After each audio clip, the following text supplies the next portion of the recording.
Alors on se rend compte effectivement qu'en termes de nouveautés aujourd'hui, alors je ne vais pas dire qu'il n'y en a pas, mais il y en a quand même beaucoup moins qu'avant. Et donc on surfe toujours sur la nostalgie. Un DJ, il doit être observateur, Mhm. il doit regarder ce qui se passe sur la piste, il doit voir si l'ambiance elle est là. Je dirais que c'est ça qui me fait vibrer, c'est quand les gens prennent du plaisir.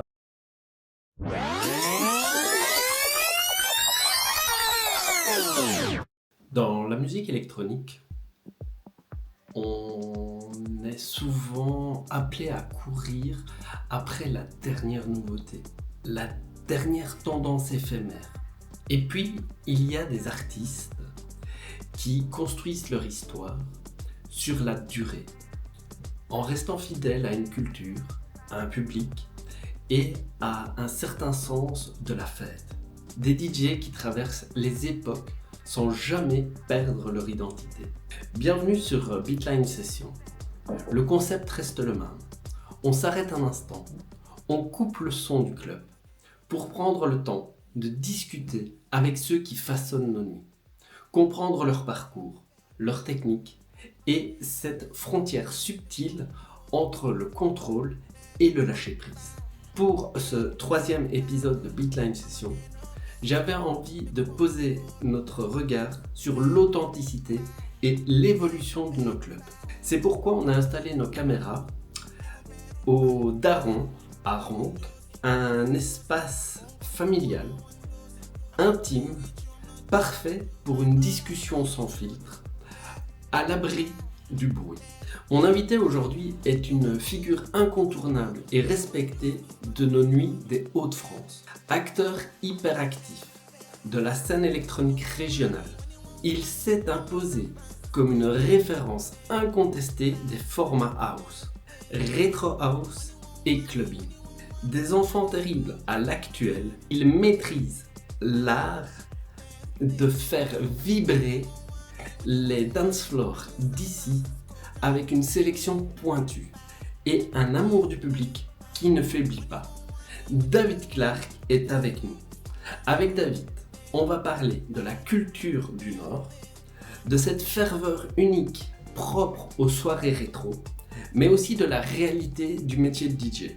Comment on dure, comment on se renouvelle et ce que le public projette sur nous dès qu'on monte les potards. Installez-vous, on se retrouve tout de suite avec lui. Très vite. Bonjour Greg, Merci d'avoir répondu présent à notre invitation merci de m'avoir invité. et surtout de nous avoir proposé ce lieu magnifique qu'est le bistrot au Daron. Oh, non. Qui est David Clark pour ceux et celles qui ne te connaîtraient pas encore? Alors David Clark, je dirais que c'est quelqu'un qui n'est pas très vieux sur la scène, je veux dire, DJ électro régionale, hein, puisque j'ai démarré en 2008 de manière anonyme, puisque j'ai démarré avec une petite platine chez moi tranquillement dans les bureaux. Pour me faire plaisir. Je suis issu, on va dire, d'un environnement musical important, puisque j'avais la famille, notamment mon père, mon grand-père, et puis mon parrain aussi, qui étaient tous musiciens. Et donc, forcément, j'ai toujours baigné dans la musique.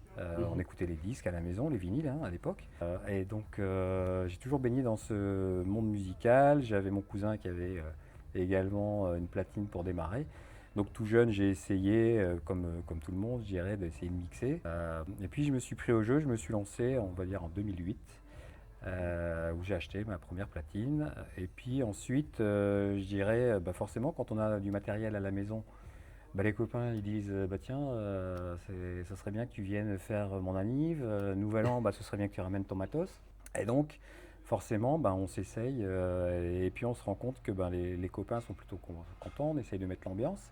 Et puis ça, voilà, donc jusqu'à une rencontre. Alors voilà, ça fait partie des choses aussi intéressantes, c'est une rencontre, le hasard.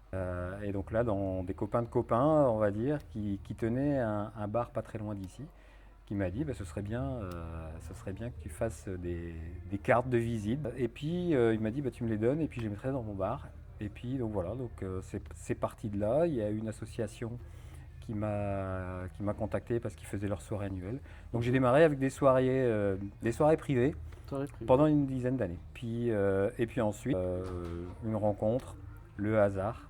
Et là, c'est mon beau-frère qui m'a fait rencontrer un de ses potes et qui m'a dit bah tiens, on m'a demandé de faire une soirée rétro parce que on en reparlera, mais je pense que voilà, j'ai toujours été intéressé par la musique électro. J'ouvre et je ferme la parenthèse, mais c'est vrai que ça a démarré avec des émissions sur Métropolis. À l'époque, ça s'appelait 3600 secondes, pour ceux qui connaissent. Donc c'était les tout débuts de la musique électronique. Quand on dit que le public du Nord et des Hauts-de-France a une culture clubbing unique, est-ce un cliché de sudiste ou une réalité que tu as pu constater à chaque fois que tu branchais tes clés? Ah non, c'est clairement culturel chez nous. Et le berceau de la musique électro, c'est... alors je dis le Nord, le Grand Nord, parce qu'on inclut nos amis belges aussi. C'est pas le nord de la France, c'est aussi, on a des grosses influences belges. Faut pas l'oublier, hein, il y avait quand même dans les années 90, comme on dit. Il y avait effectivement, dans les années 90, les gros clubs qui ont surfé assez rapidement sur la vague musique électro et rétro, avec l'H2O, La Bûche, At the Villa, Le Boccaccio, et j'en passe et des meilleurs. Il y avait ça, après il y avait la Pidjac aussi en Belgique, il y avait le Fuse, enfin bref, il y avait un certain nombre comme ça, de gros clubs qui ont démarré assez vite sur la musique électro. Et la rétro, pour maintenant c'est de la rétro, parce que c'est dans le passé. Et tu nous as parlé donc de tes débuts où tu dis que tu as commencé un peu en soirée un peu privée, puis tu as eu des opportunités d'aller vers des clubs. Je sais personnellement, pour t'avoir rencontré sur certains festivals aussi qui sont organisés dans le Nord. Et selon toi, quelle est la différence entre mixer pour un public de passage justement sur un de ces festivals et de jouer pour une communauté fidèle dans les clubs d'ici? Alors, on se rend compte quand même qu'aujourd'hui, un DJ, il n'existe plus beaucoup de résidences. Il n'y a plus de DJ résidents, en tout cas très peu. Aujourd'hui, les patrons de clubs, les patrons de bars, aujourd'hui, veulent faire tourner leur DJ pour offrir, je dirais, un panel de cultures musicales différentes. Donc, on a effectivement, moi j'ai modestement, je dirais, des personnes qui aiment bien ce que je fais et qui me suivent. Et c'est vrai qu'aujourd'hui, je pense que le bon cocktail qui fonctionne, c'est un bon endroit avec de la bonne musique et forcément le DJ qui passe la bonne musique. On peut mettre un très bon DJ dans un endroit qui ne convient pas au public. La soirée, elle ne va pas prendre, l'ambiance ne va pas prendre. On va mettre un très mauvais DJ dans un superbe endroit et ça ne marchera pas non plus.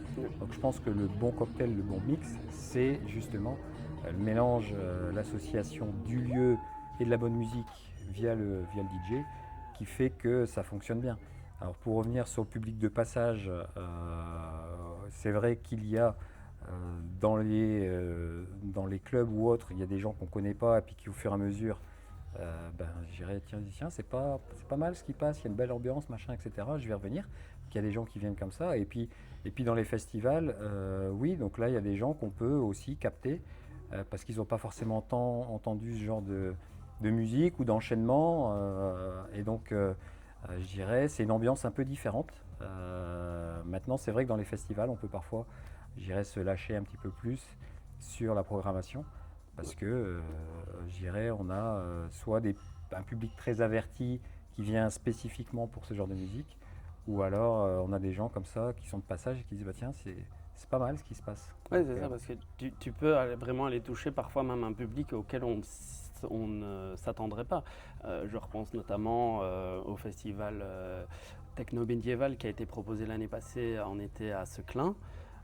Où on a fait rencontrer la culture médiévale et la culture techno house et pourtant ça a donné une magie à certains moments. C'est deux chocs de culture entre le monde médiéval et puis effectivement la musique électro, mais il y a même un DJ qui est venu qui a joué carrément de l'électro médiéval, donc c'était assez, c'était assez drôle. Mais c'était original et, donc voilà, donc ce qui est bien c'est que la musique elle parle à tout le monde et chacun a sa sensibilité par rapport à tout ça. Et justement, si on rebobine le film, tu nous disais donc une famille déjà très portée dans la musique, mais à quoi ressemblaient tes premières amours avec la house et la retro house et qu'est-ce qui t'a donné envie de passer derrière les platines vraiment, on va dire, défini dans ce style-là? Alors c'est vrai que je le disais, j'ai fait des soirées en privé, mais voilà, naturellement, j'avais toujours une tendance à vouloir, je dirais, m'orienter vers les sons qui ont bercé ma jeunesse, hein, puisque c'est vraiment ça, je disais tout à l'heure, ça a démarré en 88 pour moi, avec ces musiques électro. C'est vraiment les sonorités, on voyait que ça mettait l'ambiance, ça captait un public en particulier qui était en transe, sans mauvais jeu de mots, mais c'est vrai que c'était des gens qui étaient, on voyait que c'était des passionnés de ce genre de musique, et je dirais, et ce qui m'a donné l'idée de repasser derrière les platines. Alors déjà, je prends plus de plaisir à être derrière les platines que devant sur le dance floor. En plus, je suis un piètre danseur, donc je pense que c'est mieux effectivement que je sois derrière les platines plutôt que devant. C'est pas le photographe qui est en moi qui va te contredire. Si, quand j'ai pas le boîtier dans les mains, je me dis mais qu'est-ce que je fais sur une piste de danse? Voilà. Donc c'est clairement ça qui m'a, je dirais, qui m'a inspiré. Et puis je le disais tout à l'heure, c'est une rencontre, c'était imprévu, il n'y avait rien d'écrit. J'ai aussi j'ai une majorité, on va dire, de clubs ou de bars ambiance dans lesquels je suis rentré grâce au public qui venait à mes soirées. Donc c'est valable pour l'actuel, c'est valable pour les enfants terribles. Donc voilà, donc c'est un ensemble de rencontres qui ont fait que petit à petit, encore une fois modestement, on arrive à faire sa place dans je dirais dans ce monde qui est quand même assez concurrentiel. On a quand même des gens qui ont mixé bien avant moi, et ça évidemment c'est on va dire les majors de la musique rétro, et donc ça fait plaisir qu'on ait, je veux dire, on arrive à embarquer en tout cas une partie du public sur ce terrain-là. Oui, tout à fait. Mais maintenant, tu me disais aussi que donc en 2019, l'actuel te donne l'opportunité d'y aller. Qu'est-ce que cet établissement représentait à l'époque sur la scène locale et qu'est-ce que tu y as appris en tant que DJ vu que tu as quelque part jumpé de petites soirées privées entre amis vers cet univers-là et tu continues. Donc il y a quand même eu un gap. Il y a un gap, et d'ailleurs je remercie toutes les personnes qui m'ont donné ma chance et qui m'ont fait confiance, et ça c'est sympa. L'actuel, pourtant à la base c'est un concept qui cartonne aujourd'hui, puisque c'est on va dire un restaurant à la base, donc un resto, et puis ils ont lancé l'idée de dire tiens, une fois que la partie resto a fini, qu'est-ce qu'on fait? Et donc là, ils se sont dit, tiens, c'est pas plus mal que si on arrive à faire danser les gens, ça peut être sympa. Donc c'est vrai que le concept, il est plutôt pas mal. En plus, on y mange très bien, donc ça ne gâche rien. Donc on a cette double casquette. En première partie de soirée, les gens viennent manger et peuvent en plus s'amuser. Et puis après, il y a tous les gens qui sont partis boire l'apéro chez des potes à droite à gauche et qui se sont dit, tiens, on va finir la soirée, par exemple à l'actuel, pour profiter de ça. Donc voilà, donc c'est une ambiance bon enfant, familiale, sympathique.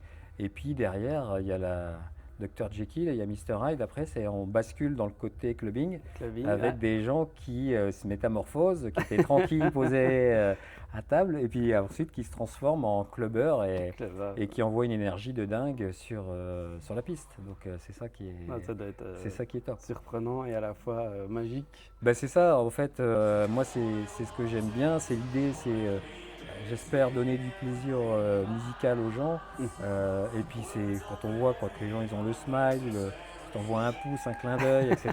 Ça fait plaisir quand même, on va pas se mentir. Et que penses-tu face à un public d'avant, on va dire, donc en 2008, à tes débuts, les smartphones n'étaient pas encore super évolués. Ouais. Et aujourd'hui, ce public qui vient avec les smartphones en main, est-ce que tu penses que y es-tu favorable, défavorable? On entend beaucoup d'artistes qui aujourd'hui essayent un peu de couper ça, cet effet smartphone. D'autres qui, au contraire, se disent bah non, marketing et tout, il faut qu'on parle de moi, donc j'aime autant avoir énormément de visibilité. Quel est ton point de vue là-dessus? Alors c'est vrai que le smartphone, ça casse un petit peu la spontanéité, je dirais, de la réception de ce qu'on veut nous envoyer en termes d'ambiance, etc. On aimerait bien que les gens profitent pleinement de l'instant présent plutôt que d'être devant leur téléphone. Voilà, maintenant, on ne va pas se mentir, on ne va pas être hypocrite. Clairement, quand on relaie des vidéos sur tel ou tel artiste, on va pas se mentir, ça fait aussi de la com pour l'artiste qui est passé, que ça soit l'artiste ou que ça soit le lieu dans lequel ça se passe. Je veux dire, tout le monde en bénéficie. Maintenant, moi, effectivement, on est dans un monde de com, donc on est obligé aussi. Alors, tu vas me dire, on est obligé de rien. Alors là-dessus, je te rejoins en effet, hein, mais maintenant, je vais prendre par exemple Pike à Ibiza. C'est zéro iPhone, zéro vidéo tolérée. Hein. Donc on te colle encore le sticker sur l'iPhone et on est obligé, comme tu disais, de profiter pleinement du moment. Et donc d'un côté, ça rend cette expérience magique et on y est pleinement. Alors c'est Différent. vrai, faut vraiment qu'on puisse partir sur vraiment des passionnés de musique qui sont vraiment, donc c'est plutôt un public qui est pointu, qui est en attente, on va dire, vraiment des vrais mélomanes de musique. Après, lorsqu'on est dans des clubs ou des endroits privés, pour des soirées privées ou autres, on est plus sur un public peut-être qui a la fibre musicale, mais peut-être qui est aussi un peu moins pointu sur on va dire, la tension musicale. Et voilà, ils aiment bien partager aussi le moment qu'ils vivent. Voilà, après c'est générationnel. Et je suis d'accord, on peut faire abstraction de ça. Il faut savoir le faire. C'est pas évident. Et justement, tu disais donc on peut jouer très pointu. Comment tu arrives à gérer un public comme ça? Est-ce que toi-même, tu vas jouer pour toi-même des morceaux un peu pointus et puis revenir sur des tracks qui sont un peu plus raccrocheux si tu vois que le public n'est pas réceptif ou comment tu gères? Bah, alors après, je dirais que la difficulté, elle est là. C'est que aujourd'hui, quand on joue, l'objectif, c'est de donner du plaisir aux clients, enfin aux clients, au public. Ça, c'est sûr. L'idée, c'est d'en prendre aussi. Donc, c'est un partage. Maintenant, je pense que ça dépend de l'endroit dans lequel on joue. Si on est dans un club ou dans un endroit, on va dire, sur une soirée, événement privé ou autre, il y a un public qui est en attente. Voilà, et je pense qu'il y a une jauge à avoir entre je me fais plaisir, c'est quoi l'objectif? Je me fais plaisir tout seul, égoïstement, puis je m'en fiche si ça danse pas, s'il n'y a pas d'ambiance, mais moi, je me suis fait plaisir. Je pense pas que c'est le but recherché. Et à côté de ça, il y a dans les endroits tels que les clubs ou autres, où le public est en attente d'un certain style de musique. Ils veulent entendre les standards, les classiques sur lesquels on surfe sur la nostalgie. Moi, mes soirées, c'est, on va dire, des 35-60 ans. Donc on a des personnes qui, je dirais, qui ont connu les années début de 88 et 90. Et qui veulent réentendre les mêmes morceaux qu'ils ont entendus à l'époque. Donc il y a ça. Et par contre, dans les festivals vraiment dédiés, donc là où on peut jouer peut-être un peu plus pointu, des morceaux moins connus, parce que les gens qui viennent à ce genre d'événements, ce sont des gens qui sont en attente de découvrir des nouveaux sons. Et comment tu expliques ce besoin, quelque part viscéral, du public de revenir à ces sons? Est-ce que c'est de la pure nostalgie ou est-ce que c'est prot avec quelque chose de magique que les tracks d'aujourd'hui n'ont plus? Alors on se rend compte effectivement qu'en termes de nouveautés aujourd'hui, alors je ne vais pas dire qu'il n'y en a pas, mais il y en a quand même beaucoup moins qu'avant. Il y a beaucoup de remix de sons des années 80-90 qui ressortent avec, donc là la musique à la mode actuellement, c'est tout ce qui est Afro House. On entend beaucoup, ça c'est un peu novateur. Et donc on surfe toujours sur la nostalgie des samples qu'on a entendus à l'époque. Et on se dit, tiens, le DJ producteur qui dit, tiens, ça c'était un bon sample de l'époque, je vais le remasteriser avec un son un peu plus actu. Et donc là, ça va faire le job. Et justement, dans le public de ces soirées, est-ce que tu vois ces clubbers des années 90-2000 revenir avec leurs enfants ou est-ce une toute nouvelle génération qui s'approprie cette culture? Alors, ce qui est très bien dans la musique électro, c'est qu'il y a un sacré mélange de générations. Mm. C'est-à-dire qu'aujourd'hui, il y a même maintenant des... J'ai rencontré la semaine dernière un jeune qui démarre, il a 19 ans, et il mixe de la rétro. Donc Ah ouais. il était même pas né, il mixe des morceaux qu'il n'a jamais connus.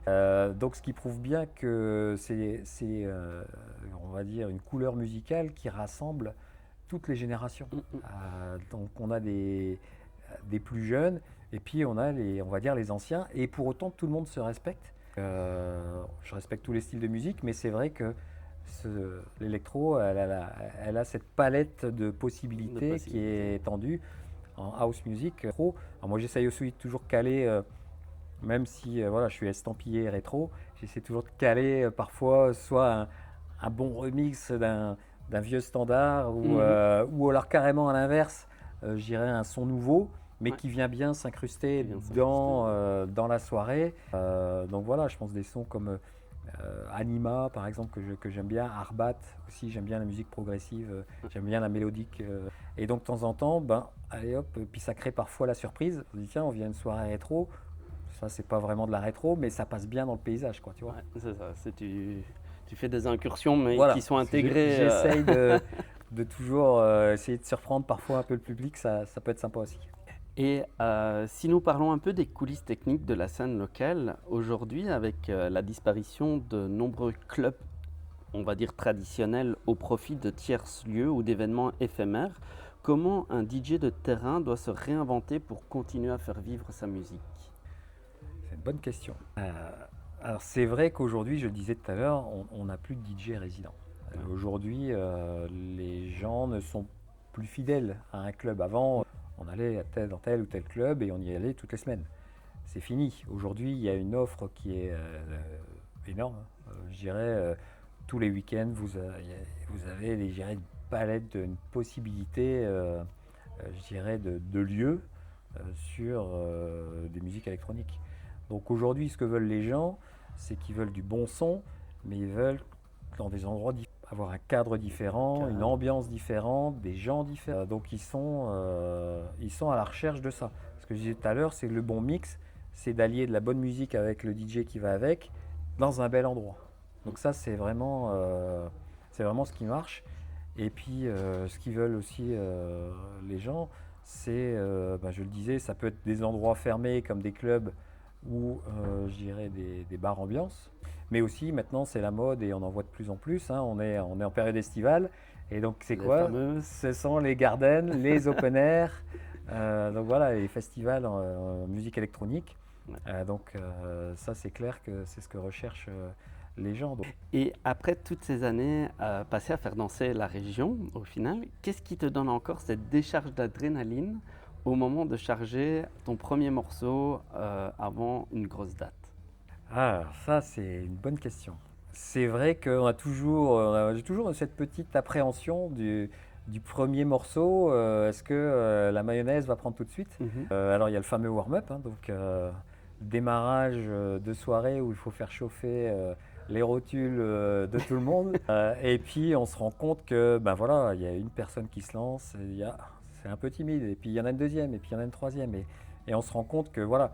Donc l'idée, c'est de faire prendre, de faire monter l'ambiance petit à petit pour que, je dirais, au final, ça soit l'apothéose et que tout le monde saute les bras en l'air, tout le monde crie, voilà, où il y a de l'ambiance et puis on voit des smiles sur les têtes et là, c'est le plus grand plaisir, c'est ça pour moi, c'est que l'interaction avec le public, on voit que les clients sont contents, le public est avec nous et voilà, les habitués, ils sont là et puis il y en a des nouveaux, ils entraînent des nouveaux, donc ça c'est aussi bien, on Mhm. voit des têtes qu'on ne connaît Ouais, pas. ouais. Donc ouais, c'est vraiment ça qui me fait vibrer aujourd'hui, en tout cas, c'est le plaisir de voir le plaisir que prend le public en fait. Et tout à l'heure, tu parlais de la couleur de la house et de la retro house. Si un jeune DJ de la métropole lilloise vient te voir aujourd'hui et te dit j'aimerais mixer de la house locale, quel est le meilleur conseil que tu pourrais lui donner pour capter l'énergie de ce public? Alors déjà, je pense que c'est une question de personnalité. Je pense Ouais. que c'est important, en tout cas c'est l'image que j'essaie de véhiculer, c'est quelqu'un de simple, d'abordable, Mhm. voilà, qu'on peut discuter. Il m'arrive de recevoir des SMS ou des messengers en me posant des questions ou en me disant coucou. Voilà, j'essaie de répondre à tout le monde. Ça me paraît normal, ça s'appelle du respect, ça fait partie de mes valeurs. Tout à fait. Maintenant, pour un jeune qui démarre, euh, je, je pense qu'il faut avoir cet état d'esprit-là. Voilà, respecter le public, être simple, abordable. Et au niveau musical, eh bien, faut savoir s'adapter aussi au public. Tu disais tout à l'heure, bah oui, comment on fait pour capter les gens? Bah, on a la différence avec une clé USB et puis bah, la clé USB, elle défile tout le long. Ouais. On ne peut rien changer. Un DJ, il doit être observateur, Mhm. il doit regarder ce qui se passe sur la piste, il doit voir si l'ambiance elle est là. Et puis voilà, contrairement à ce qu'on croit, c'est pas si simple que ça. Ça paraît Ouais. simple, on est des simples passeurs, certains Mhm. diront. Maintenant, c'est pas donné à tout le monde de faire monter la sauce et il faut Ouais. créer une ambiance. Il faut démarrer tout doucement avec le warm-up et puis il faut emmener tout le monde petit à petit bah, jusqu'à la fin de soirée, quoi. Jusqu'à la fin de soirée. Donc Tout à fait. voilà, c'est de construire cette ambiance. Un jeune qui démarre, bah, ça peut être, oui, il faut construire cette ambiance, pas balancer les gros sons tout de suite. Et si demain, pour une raison obscure, le format club ou soirée tel qu'on le connaît devait s'arrêter définitivement, où est-ce que tu irais cacher ta collection de musique pour qu'elle survive? Oula, alors ça c'est encore une bonne question. Tu- Oh, je m'interdis pas de partir à l'étranger, mais ça serait dur quand même, hein, je crois. Ça serait dur quand même parce que on a le plaisir, je disais, de partager avec le public, je dirais, les sensations, voilà, l'échange, parce que moi, j'essaie que ça soit un échange avec le public quand je mixe. C'est que tout le monde, je dirais, prenne du plaisir, à la fois le public et puis moi aussi, hein, parce Ouais. que ça, faut que ça soit interactif. Donc cacher ces disques, j'aurais du mal. Il va falloir que je retrouve autre chose pour un autre endroit pour mixer. Et la voix du numérique peut-être? Est-ce que tu les mettrais en ligne? Mais est-ce que, du coup, tu n'aurais pas cette vision publique? Ce serait pas la même chose? Comment tu Ah, moi, c'est vraiment l'interaction, je répète, mais c'est vraiment l'interaction avec l'interaction le publique public qui qui te me fait fait vivre. vibrer. On avait déjà évoqué des web radios. Mm. C'est vrai que j'ai pas le retour du public Ouais. et c'est ce qui me plaît en fait. Ouais, C'est ouais. que, quand je disais tout à l'heure, on sent l'ambiance qui monte, la chaleur qui est de plus en plus présente. Bah, je dirais c'est ça qui me fait vibrer. C'est quand les gens prennent du plaisir et puis on voit et puis qu'ils passent une bonne soirée. Quand on a les commentaires, on parlait de réseau tout à l'heure, mais Mhm. bah, quand on a des commentaires avec des retours, les gens disent ouais, j'ai passé une super soirée, c'est top, c'est quand la prochaine, donc ça fait plaisir. Et justement, qu'est-ce que tu aimerais que les gens retiennent de cette expérience David Clarke une fois que les lumières se rallument et qu'ils quittent le dance floor à la fermeture? Qu'est-ce qu'ils doivent emporter? Bah, j'espère en tout cas qu'ils retiennent que, bah, j'en parlais tout à l'heure, hein, c'est des choses qui font partie de mes valeurs. La simplicité, qu'on puisse discuter ensemble sans prise de tête, voilà, échanger tranquillement, que ce soit par l'intermédiaire des réseaux. Je vous Mhm. disais, quand je reçois un message, pardon, j'essaie de répondre à tout le monde. C'est vraiment voilà, de se dire, bah, tiens, c'est quelqu'un comme moi, quelqu'un d'accessible, qui ne se prend pas la tête, en tout cas, j'essaye. On peut discuter, on peut prendre une photo. Voilà, c'est pas ça, simple, Simple, tranquille, accessible, accessible, qui vit comme nous, comme tout le mais monde. qui a Je suis comme tout réussi le à monde. me faire passer un Voilà, agréable et moment. puis en espérant que ils ont envie de revenir pour la suivante. Voilà. Et justement, pour ceux ou celles qui veulent revivre l'énergie de tes sets, ou notre audience peut-elle suivre, ou peut-elle te suivre sur les réseaux? Alors c'est vrai qu'on m'a déjà demandé, on m'a dit ouais, ce serait bien que tu enregistres tes sets et tout ça. Et c'est vrai que je ne le fais pas aujourd'hui. Ok. Tu disais tout à l'heure les téléphones portables, etc. S'ils veulent venir entendre ma musique, qu'ils viennent me voir, c'est plus sympa. D'accord. En live. Et est-ce que tu as peut-être un canal social sur lequel tu montres où est-ce que tu vas mixer ou comment est-ce qu'ils Alors peuvent je retrouver communique beaucoup sur les réseaux, donc Facebook, Facebook, Insta ok, aussi. Facebook, Et Instagram, puis le classique. dernièrement, je me suis essayé à TikTok. Donc, mais voilà, donc c'est encore une fois, on disait tout à l'heure, on était dans un monde de communication.